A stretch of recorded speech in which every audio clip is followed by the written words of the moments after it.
this is a unique moment for us in youth ministry, to think with young people about death, which is not exactly, fun. Hey guys, Google Hangout, we're going to be talking about death and mortality. But as a culture in the West, at least, we're pretty good at camouflaging or just outright hiding anything to do with death. And that's probably one of the reasons why our absolute universal experience of COVID-19 has been such a shock to us, is because it reminds us in ways that we very seldom are that we're mortal. We're not going to live forever. And of course, when you're 13, 14, 15, 16, 17, that's even more hard to grasp. I remember in high school when a buddy of mine got killed in an automobile accident, and I couldn't imagine that guys my age could actually be dead.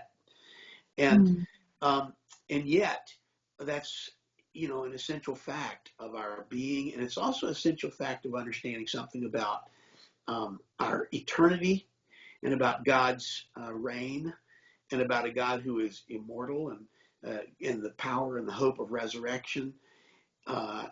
It's a lesson that, if you grew up in a small church, and a lot of New Zealand churches, maybe in a more rural community like that, you probably have young people who walk through a cemetery to go to their church or to get into the sanctuary.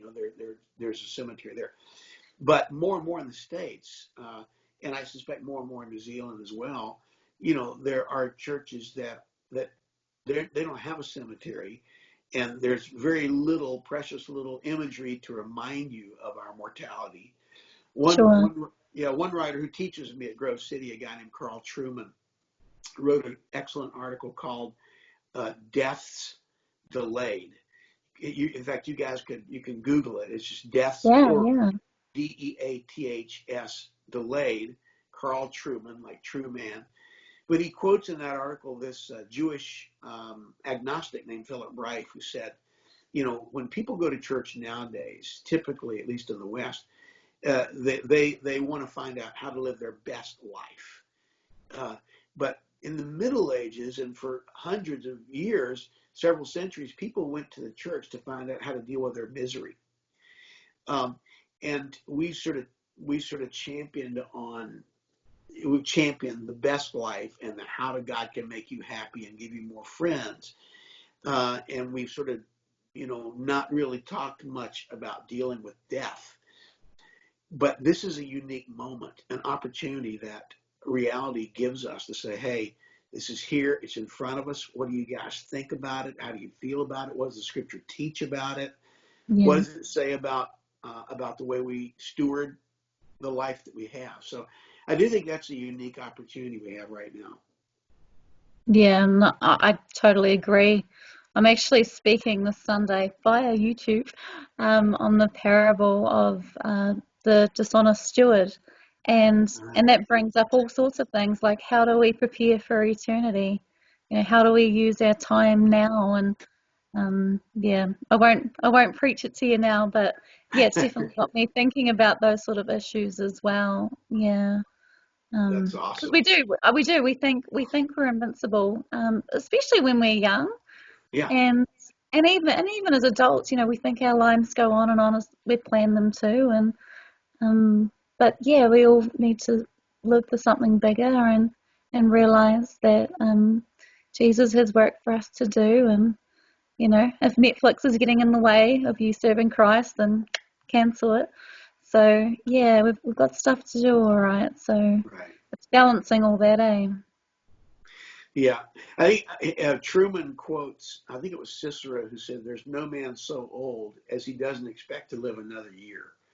And I think that's pretty much true. We don't think of our mortality, and you might live quite differently if you had the perspective that there is a finite end. You don't know when it is, but it is.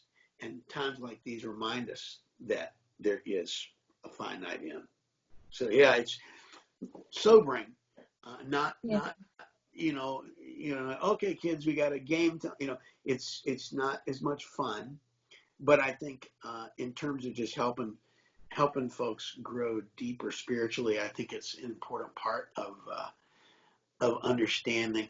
There's a Latin term my wife actually taught me. I think it's memento mori, remembering your death, and it's actually um, a part of spiritual formation that church fathers uh, in centuries past practiced as a way of reminding themselves, I'm not going to be here forever.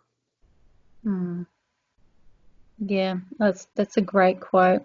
Oh, thank you so much for dropping in. It's been so great having you with us, and Tosh, it's man, we been great. send love I, and blessings to I you. still remember when at my request, I actually interviewed you Yeah. for some of my students because I teach Christian ministry at Grove City College, and I love to expose them to people who have answered have a sense of calling and a sense of passion and vision for ministry.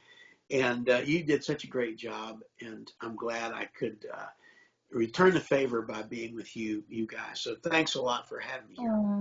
Oh, thank you I so look much.